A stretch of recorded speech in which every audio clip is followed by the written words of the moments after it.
নমস্কার, আপনারা দেখছেন নিউজ নাও। এই মুহূর্তে আপনাদের সঙ্গে রয়েছে আমি প্রাণেশ। নিউজ নাওয়ের প্রাইম নিউজ আপনাদের প্রত্যেককে স্বাগত। চোখ রাখছি বিস্তারিত সংবাদের দিকে। ভারতে ইচ্ছা মৃত্যু নিয়ে আইনি ও নৈতিক বিতর্কের মাঝে এক যুগান্তকারী সিদ্ধান্ত দিল সর্বোচ্চ আদালত। 13 বছর ধরে কোমায় থাকা গাজিয়াবাদের 31 বছর বয়সী হরিশ রানার ক্ষেত্রে প্যাসিভ ইউথানেশিয়ার অনুমতি দিয়ে আদালত শুধু একটি পরিবারের দীর্ঘ যন্ত্রণার অবসানের পথ খুলে দিল না, বরং দেশে এ বিষয়ে আইন প্রণয়নের প্রশ্নেরও সামনে এনে দিল নতুন করে। ভারতে প্যাসিভ ইচ্ছা মৃত্যু নিয়ে চলমান বিতর্কের মাঝে এক গুরুত্বপূর্ণ দৃষ্টান্ত স্থাপন করল সুপ্রিম কোর্ট। বুধবার 13 বছর ধরে কোমায় থাকা 31 বছর বয়সী হরিশ রানার ক্ষেত্রে প্যাসিভ ইউথানেশিয়ার অনুমতি দিয়েছে আদালত। রোগীর মর্যাদা বজায় রেখে ধাপে ধাপে তার লাইফ সাপোর্ট সিস্টেম অপসারণের ব্যবস্থা করতে দিল্লির All India Institute of Medical সায়েন্সকে নির্দেশ দিয়েছে বিচারপতি জে.বি. পারদিওয়ালা এবং কে.ভি. বিশ্বনাথনের বেঞ্চ। গাজিয়াবাদের বাসিন্দা হরিশ রানা 2013 সালে চণ্ডীগড়ের পাঞ্জাব ইউনিভার্সিটিতে বিটেক পড়ার সময় হোস্টেলের 4র্থ তলা থেকে পড়ে আহত হন গুরুতরভাবে। দুর্ঘটনার পর থেকেই তিনি কোমায় রয়েছেন এবং চিকিৎসকদের মতে কোয়াড্রিপ্লেজিয়া রোগে আক্রান্ত তিনি। ফলে তিনি ফিডিং টিউব ও ভেন্টিলেটরের ওপর নির্ভরশীল হয়ে পড়েন সম্পূর্ণভাবে। দীর্ঘ 13 বছর শয্যাশায়ী থাকার ফলে তার শরীরে গভীর ক্ষত তৈরি হয়েছে এবং চিকিৎসকদের মতে তার সুস্থ হয়ে ওঠার কোনো সম্ভাবনা নেই। এই পরিস্থিতিতে হরিশের মা নির্মলা রানা ও বাবা অশোক রানা প্যাসিভ ইচ্ছা মৃত্যুর অনুমতি চান আদালতের কাছে। দীর্ঘদিন ধরে অসহনীয় শারীরিক যন্ত্রণা এবং আর্থিক সংকটের মধ্যে তাদের পুত্রের এই অবস্থায় বেঁচে থাকা মানবিক মর্যাদার পরিপন্থী হয়ে উঠেছে বলে দাবি করে পরিবার। ভারতে প্যাসিভ ইউথানেশিয়া নিয়ে আইনি আলোচনা নতুন নয়। 2018 সালে এক ঐতিহাসিক রায়ে প্যাসিভ ইউথানেশিয়াকে বৈধতা দেয় সুপ্রিম কোর্ট এবং লিভিং উইল বা আগাম চিকিৎসা নির্দেশনার ধারণাকেও দেওয়া হয় স্বীকৃতি। তবে এখনো পর্যন্ত এই বিষয়ে কোনো পৃথক সংসদীয় আইন নেই। বর্তমানে আদালতের নির্দেশিকা অনুযায়ী রোগীর অবস্থা মূল্যায়নের জন্য দুটি পৃথক মেডিকেল বোর্ডের মতামত নেওয়া বাধ্যতামূলক। এই প্রেক্ষাপটে হরিশ রানা মামলার রায় গুরুত্বপূর্ণ, কারণ এই ক্ষেত্রে সরাসরি কেন্দ্রীয় সরকারকে প্যাসিভ ইউথেনেশিয়া সংক্রান্ত একটি সুস্পষ্ট আইন প্রণয়নের বিষয়টি বিবেচনা করতে বলেছে আদালত। এতে ভবিষ্যতে এই ধরনের সংবেদনশীল সিদ্ধান্তের জন্য একটি স্পষ্ট আইনি কাঠামো তৈরি হয়েছে সম্ভাবনা। জীবনের অধিকার কি শুধুই বেঁচে থাকার অধিকার, নাকি মর্যাদার সঙ্গে মৃত্যুর অধিকারও এর অন্তর্ভুক্ত? আদালতের এই রায়ে উঠছে প্রশ্ন। চিকিৎসা বিজ্ঞানের অগ্রগতির ফলে আজ অনেক রোগী দীর্ঘদিন লাইফ সাপোর্টে বেঁচে থাকছেন, কিন্তু তাদের সুস্থ হওয়ার সম্ভাবনা থাকে না। ফলে জরুরি হয়ে পড়ছে মানবিকতা, চিকিৎসা নীতি এবং আইনি দায়বদ্ধতার মধ্যে একটি সূক্ষ্ম ভারসাম্য রক্ষা করা। হরিশ রানা মামলার সিদ্ধান্ত তাই একদিকে যেমন একটি পরিবারের দীর্ঘ যন্ত্রণার অবসানের পথ খুলে দিয়েছে, তেমনি অন্যদিকে উন্মুক্ত করেছে ভারতীয় সমাজে মর্যাদাপূর্ণ মৃত্যুর অধিকার নিয়ে বিস্তৃত বিতর্ক। Bureau report, news now. দুয়ারে এডিসি নির্বাচন এখনো দিনক্ষণ ঘোষণা না হলেও পাহাড়ের রাজনীতিতে ক্রমশ বাড়ছে উত্তাপ। শাসক ভারতীয় জনতা পার্টি ও জোট সঙ্গী তিপ্রামথা পার্টির টানাপোড়েনের আবহে হারানো জমি পুনরুদ্ধারের লক্ষ্যে সক্রিয় হয়েছে সিপিআইএমও। ফলে এবারের এডিসি ভোটকে ঘিরে পাহাড়ে ত্রিমুখী প্রতিদ্বন্দ্বিতার সম্ভাবনা এবং নতুন রাজনৈতিক সমীকরণ নিয়ে শুরু হয়েছে জোর আলোচনা। ত্রিপুরার পাহাড়ে আবারও বাড়ছে রাজনৈতিক উত্তাপ, আর তার মূল কারণ হলো ত্রিপুরা উপজাতি স্বশাসিত জেলা পরিষদের নির্বাচন। যদিও এখনো ভোটের দিনক্ষণ ঘোষণা হয়নি, তবে আগামী মাসের মাঝামাঝি সময়েই নির্বাচন হতে পারে বলে রাজনৈতিক মহলে চলছে জোর আলোচনা। নির্বাচনকে সামনে রেখে পাহাড়ে নিজেদের সংগঠন শক্তিশালী করতে এবং ভোট যুদ্ধের কৌশল নির্ধারণে ব্যস্ত হয়ে পড়েছে রাজনৈতিক দলগুলো। তবে এবারে এডিসি নির্বাচনকে ঘিরে সবচেয়ে বড় প্রশ্ন, পাহাড়ে কি হতে চলেছে ত্রিমুখী প্রতিদ্বন্দ্বিতা? কারণ বর্তমানে রাজ্যের রাজনীতিতে তৈরি হয়েছে এক জটিল সমীকরণ। একদিকে রাজ্যে যৌথভাবে সরকার পরিচালনা করছে ভারতীয় জনতা পার্টি এবং তিপ্রামথা পার্টি, কিন্তু বাস্তবে দেখা যাচ্ছে দুই দলের মধ্যে ক্রমশ বাড়ছে রাজনৈতিক দূরত্ব। গত কয়েক মাস ধরে একে অপরের বিরুদ্ধে প্রকাশ্য সমালোচনা, পাল্টা বিবৃতি, এমনকি বিভিন্ন জায়গায় সংঘর্ষ ও উত্তেজনার ঘটনা উঠে এসেছে সামনে। ফলে সাধারণ মানুষের মনে প্রশ্ন উঠছে, সরকারে একসঙ্গে থাকলেও নির্বাচনে কি আলাদা পথে হাঁটবে বিজেপি এবং তীব্রমাথা? এই পরিস্থিতির মধ্যে হারানো জমি পুনরুদ্ধারের লক্ষ্যে সংগঠন গোছাতে শুরু করেছে সিপিআইএম। ভোট গণনার আগে সিপিআইএম তাদের প্রার্থী তালিকা প্রকাশ করেছে, যা বিশেষ তাৎপর্যপূর্ণ বলে মনে করছে রাজনৈতিক মহল। গত কয়েক মাস ধরে বিজেপি ও মথার দ্বন্দ্বের সুযোগে পাহাড়ে নিজেদের সংগঠন পুনর্গঠনের চেষ্টা চালিয়েছে বামেরা। দীর্ঘদিন ত্রিপুরায় বামফ্রন্টের শাসনকালে পাহাড়ের প্রশাসনিক সংস্থা এডিসিতে যথেষ্ট প্রভাব ছিল বামেদের, কিন্তু 2021 সালের এডিসি নির্বাচনে বড় ধাক্কা খেয়ে হাতছাড়া হয় সেই ক্ষমতা। সে প্রেক্ষাপটে এবারের নির্বাচনকে পুনরুজ্জীবনের সুযোগ হিসেবেও দেখা হচ্ছে বামেদের জন্য। অন্যদিকে পাহাড়ের ভোটে বেশ আগ্রাসী অবস্থান নিয়েছে শাসক শিবির। মুখ্যমন্ত্রী ইতিমধ্যেই ঘোষণা করেছেন চাই 28 আসন। এর জবাবে মথা নেতৃত্ব স্পষ্ট করে দিয়েছে যে তিপ্রাসার স্বার্থ রক্ষায় তারা ছাড়বে না পাহাড়ের এক ইঞ্চি জমিও। ফলে দুই শক্তিশালী শিবির যদি শেষ পর্যন্ত পৃথকভাবে নির্বাচনে প্রতিদ্বন্দ্বিতা করে, তাহলে এবারের নির্বাচন হয়ে উঠতে পারে অত্যন্ত প্রতিদ্বন্দ্বিতাপূর্ণ ও চমকপ্রদ। রাজনৈতিক বিশ্লেষকদের মতে বিজেপি ও মথা যদি আলাদা আলাদাভাবে ভোটে নামে, তাহলে ভোটের বিভাজনের সুযোগে কয়েকটি আসন পুনরুদ্ধার করতে পারে সিপিআই। ফলে পাহাড়ের ভোটে ত্রিমুখী লড়াইয়ের সম্ভাবনা জোরদার হচ্ছে ক্রমশ। তবে শেষ মুহূর্তে বদলেও যেতে পারে রাজনৈতিক সমীকরণ। রাজনৈতিক মহলের একাংশের ধারণা, নির্বাচনের আগে হস্তক্ষেপ করে বিজেপি ও মথাকে আবারও একসঙ্গে নির্বাচনে লড়ার নির্দেশ দিতে পারে দিল্লির কেন্দ্রীয় নেতৃত্ব। যদি তা হয়, তাহলে অনেকটাই ভিন্ন চিত্র তুলে ধরতে পারে পাহাড়ের নির্বাচনের ফল। সব মিলিয়ে এবারের এডিসি নির্বাচন শুধু পাহাড়ের প্রশাসনিক ক্ষমতার লড়াই নয়, বরং প্রভাবিত করতে পারে ত্রিপুরার বৃহত্তর রাজনৈতিক সমীকরণকেও। তাই নির্বাচনের দিনক্ষণ ঘোষণার অপেক্ষায় এখন রাজ্যের রাজনৈতিক মহল ও সচেতন নাগরিকরা। তবে আগামী কয়েকদিনে স্পষ্ট হয়ে যাবে পাহাড়ে ভোটের লড়াই ত্রিমুখী হবে নাকি আবারও জোট রাজনীতির পথে এগোবে শাসক শিবির। News now. এলপিজির পর এবার সিএনজি ও পিএনজি গ্যাসের দাম বৃদ্ধির সিদ্ধান্তকে কেন্দ্র করে শুরু হয়েছে রাজনৈতিক প্রতিবাদ। সাধারণ মানুষের উপর বাড়তি আর্থিক চাপের অভিযোগ তুলে রাজধানী আগরতলায় বিক্ষোভ কর্মসূচি সংগঠিত করল এসইউসিআই। সংগঠনের দাবি, জ্বালানি সংকট মোকাবেলায় সরকার ব্যর্থ হওয়াতেই তৈরি হয়েছে এই পরিস্থিতি। মধ্যপ্রাচ্যে চলমান যুদ্ধ পরিস্থিতির আবহে আন্তর্জাতিক জ্বালানি বাজারে বাড়তে শুরু করেছে অস্থিরতা। এই পরিস্থিতির মধ্যেই এলপিজির পর সিএনজি ও পিএনজি গ্যাসের মূল্য বৃদ্ধির সিদ্ধান্ত ঘিরে বিতর্ক তৈরি হয়েছে নতুন করে। জ্বালানির মূল্য বৃদ্ধির প্রতিবাদে রাজধানী আগরতলায় বিক্ষোভ কর্মসূচি সংঘটিত করে এসইউসিআই। এলপিজির পর এবার সিএনজি ও পিএনজি গ্যাসের দাম বাড়ানো হয়েছে, যার সরাসরি প্রভাব পড়বে সাধারণ মানুষের ওপর বলে অভিযোগ করে সংগঠনের মতে আন্তর্জাতিক পরিস্থিতির অস্থিরতার অজুহাত দেখিয়ে বারবার জ্বালানির দাম বাড়ানো হচ্ছে, অথচ দীর্ঘমেয়াদী জ্বালানি নিরাপত্তা নিশ্চিত করতে রয়েছে কার্যকর পরিকল্পনার অভাব। কেন্দ্রীয় সরকার রান্নার গ্যাসের সিলিন্ডার প্রতি 60 টাকা এবং কমার্শিয়াল আরো বেশি বৃদ্ধি করেছে। শুধু তাই নয়, সাথে সাথে গ্যাসের আকাল দেখা দিয়েছে। সারা দেশ জুড়ে হাহাকার সৃষ্টি হয়েছে। রেস্টুরেন্টগুলি, হোটেলগুলি প্রায় বন্ধ হওয়ার পথে। কয়েকদিনের মধ্যেই ত্রিপুরার টিএনজিসিএল, যে কোম্পানি ত্রিপুরা সরকার, আসাম সরকার এবং গেইলের উদ্যোগে গড়ে উঠেছিল, ত্রিপুরার প্রাকৃতিক গ্যাস উত্তোলন করে ত্রিপুরার মানুষকেই সরবরাহ করে, তার সাথে আন্তর্জাতিক বাজারের কোনো যোগসাজশে এই সুযোগে এই গ্যাসের দামও বাড়িয়ে দিয়েছে। আমাদের দল এসইউসিআই কমিউনিস্ট, আমরা তার ধিক্কার জানাচ্ছি যে আমাদের দেশ সারা পৃথিবীর সবচেয়ে বেশি জনবহুল দেশ, 140 কোটি মানুষের দেশ। এই দেশে রান্নার গ্যাসের মতো অত্যাবশ্যকীয় পণ্য কয়েক মাসেরও তো মজুদ নেই।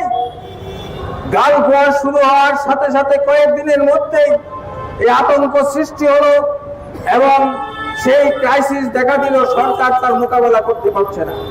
বন্ধুগণ, সরকার কিসের জন্য? মানুষের যে অতি আবশ্যক প্রয়োজন, রান্নার গ্যাস, ইলেকট্রিসিটি এবং পেট্রোল, ডিজেল, এইগুলি যদি সরকার জনগণকে সরবরাহ করতে না পারে, তাহলে কি প্রয়োজন একটা গণতান্ত্রিক দেশের সরকার? বন্ধুগণ, আপনারা জানেন এই যে মিডল ইস্টের ক্রাইসিসকে কেন্দ্র করে ভারতবর্ষের সরকার সে রাশিয়া থেকে হাজার হাজার কোটি টাকার তেল আমদানি করেছে অতি অল্প দামে, যার সুযোগ নিয়েছে আমাদের দেশের একচেটিয়া পুঁজির মালিক তেল কোম্পানিগুলি। ভারতবর্ষের মানুষ তার সুযোগ পায়নি তেল, পেট্রোল এবং ডিজেলের। মধ্যপ্রাচ্যে সংঘাতের মতো পরিস্থিতি তৈরি হলে আন্তর্জাতিক বাজারে জ্বালানির দাম হঠাৎ বেড়ে যেতে পারে। তাই এমন সময়ে দেশের অভ্যন্তরে পর্যাপ্ত জ্বালানির বাফার মজুদ থাকা অত্যন্ত গুরুত্বপূর্ণ। কেন্দ্রীয় সরকারের কাছে ন্যূনতম 6 মাসের জ্বালানি মজুদও নেই, যার ফলে আন্তর্জাতিক বাজারে সামান্য অস্থিরতার প্রভাবও সরাসরি পড়ছে দেশের বাজারে বলে অভিযোগ করে সংগঠন। বন্ধুগণ, এই অবস্থা আমরা প্রশ্ন করছি কেন্দ্রীয় সরকারের কাছে, কি সেই সরকার যে সরকার ক্রাইসিস দেখা দিলে অতি আবশ্যক পণ্য রান্নার গ্যাস তার 6 মাসেরও মজুদ নেই, কয়েকদিনের মধ্যে ক্রাইসিস দেখা দিল? আমরা ধিক্কার জানাচ্ছি।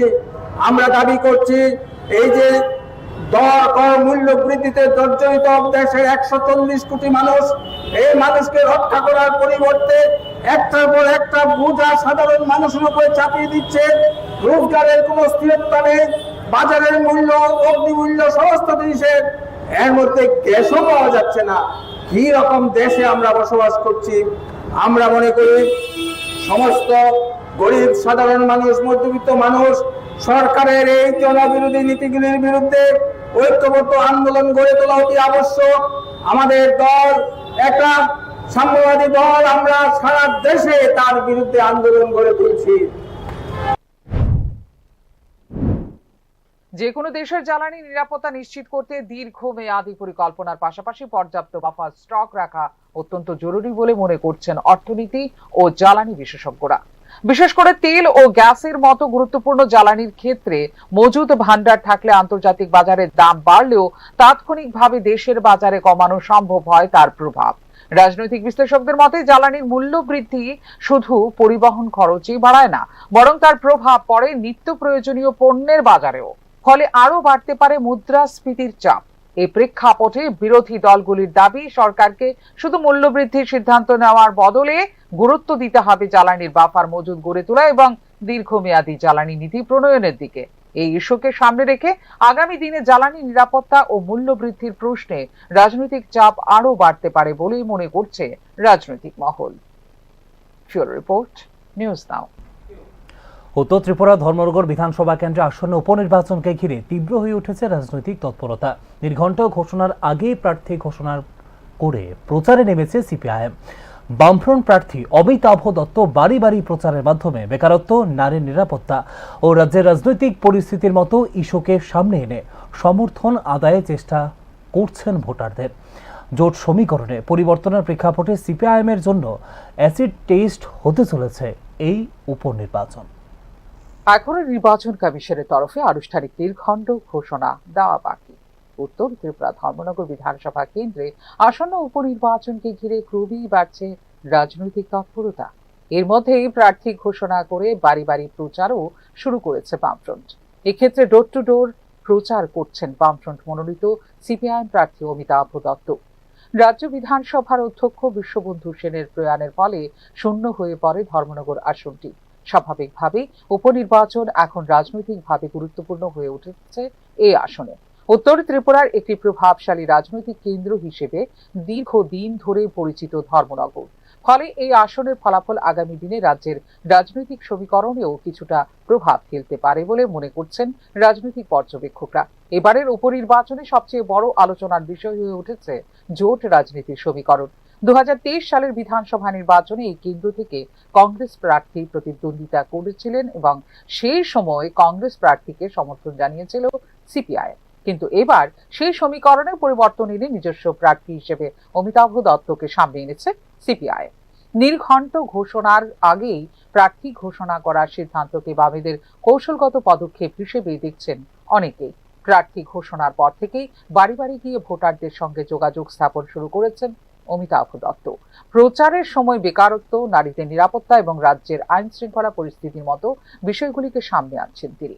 বিশেষ করে হতাশাগ্রস্ত বেকার যুব সমাজ এবং নারীদের সমস্যাকে তুলে ধরে ভোটারদের সমর্থন আদায়ের চেষ্টা করছেন বামফ্রন্ট সমর্থিত সিপিআইএম প্রার্থী অমিতাভ দত্ত। আমাদের ভবিষ্যৎ প্রজন্মকে বাঁচানোর জন্য ধর্মনগরের শান্তি, সম্প্রীতি এবং সমৃদ্ধির বাতাবরণ সৃষ্টি করবার জন্য এবং বিশেষ করে আমাদের যুবকদের মধ্যে চরম হতাশা, এই হতাশা থেকে বেকার যুবকদের স্বনির্ভর করে তাদেরকে হতাশামুক্ত করবার লক্ষ্যে এবং নারীদের উপর যে নির্বিচারে নির্যাতন চলছে সেই নির্যাতনের বিরুদ্ধে একটা জনমুখী আন্দোলন গড়ে তুলতে বিধানসভা নির্বাচনটাকে হাতিয়ার করে বিধানসভায় আমরা আমাদের বক্তব্য তুলে ধরবার জন্য আসন্ন নির্বাচনে বামফ্রন্ট প্রার্থীকে কাছিয়াতুই তারকা চিহ্নে ভোট। রাজনৈতিক বিশ্লেষকদের মতে সামাজিক ইস্যুকে কেন্দ্র করে এই নির্বাচনে জনমত গড়ে তুলতে চাইছে বামফ্রন্ট। অন্যদিকে এই আসনে প্রার্থী দেওয়ার ইঙ্গিত দিয়েছে কংগ্রেসও। ফলে আগের নির্বাচনের মতো বাম কংগ্রেস সমঝোতার সম্ভাবনা আপাতত কম বলেই মনে করছেন রাজনৈতিক মহল।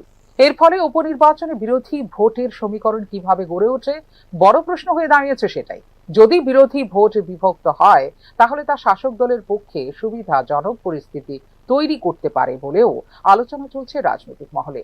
সব মিলিয়ে ধর্মনগর উপনির্বাচন শুধু একটি শূন্য আসন পূরণের নির্বাচন নয়, বরং এটি হয়ে উঠতে পারে রাজ্যের বর্তমান রাজনৈতিক পরিস্থিতির একটি গুরুত্বপূর্ণ পরীক্ষা।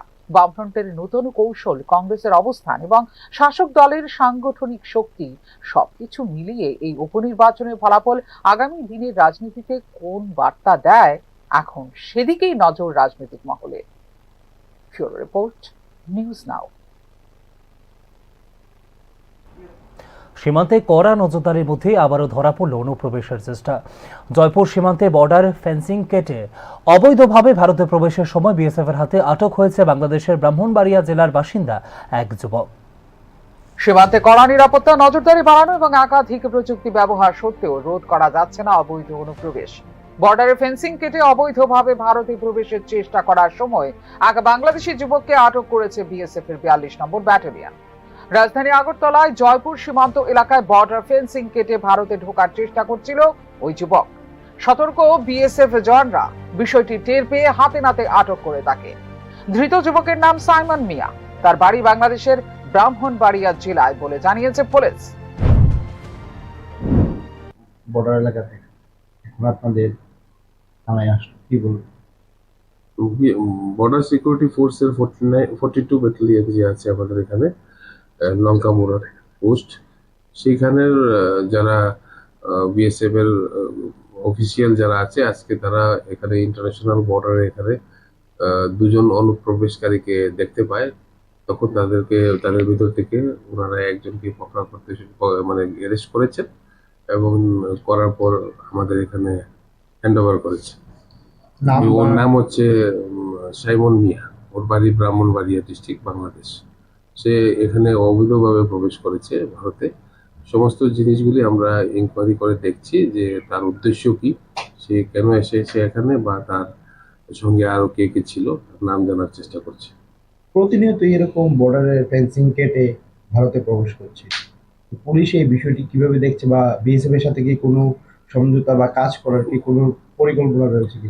যখনই এরকম হচ্ছে তখনই বিএসএফ ধরছে, এরকম কোনো ইয়ে নেই। এখানে যখনই কেউ অবৈধভাবে প্রবেশ করার চেষ্টা করবে সঙ্গে সঙ্গে অ্যাকশন হবে এবং অ্যাকশন নিচ্ছে বিএসএফ, নিচ্ছে পুলিশ নিচ্ছে, স্ট্রং অ্যাকশন হচ্ছে। বয়স কত ওনার? ওর বয়স 21। আটকের পর পরবর্তী আইনি প্রক্রিয়ার জন্য সংশ্লিষ্ট থানার হাতে তুলে দিয়েছে বিএসএফ। এই ঘটনাকে ঘিরে আবারও সীমান্ত নিরাপত্তা নিয়ে সামনে আসছে নানা প্রশ্ন। কারণ ভারত বাংলাদেশ সীমান্তের অধিকাংশ অংশেই রয়েছে কাঁটা তারের বেড়া, টহলদারি এবং নজরদারি ব্যবস্থা। তবুও সামনে আসছে উন্মুক্ত সীমান্ত, এমনকি ফেন্সিং কেটে অনুপ্রবেশের ঘটনা। বিশেষ করে রাতের অন্ধকারে সীমান্তবর্তী জনবসতি এবং দুর্গম ভৌগোলিক অবস্থাকে কাজে লাগিয়ে চলছে অনুপ্রবেশ। এক্ষেত্রে সীমান্তে নজরদারি আরো শক্তিশালী করা এবং আধুনিক প্রযুক্তির ব্যবহার বাড়ানো জরুরি বলে মনে করছেন বিশ্লেষকরা। ফিউরো রিপোর্ট, নিউজ নাও। এখনকার মতো সংবাদ এখানে শেষ করছি। পরবর্তী খবরাখবর এবং আপডেটস দেখার জন্য অবশ্যই চোখ রাখুন শুধুমাত্র নিউজ নাওয়ের পর্দায়। নমস্কার।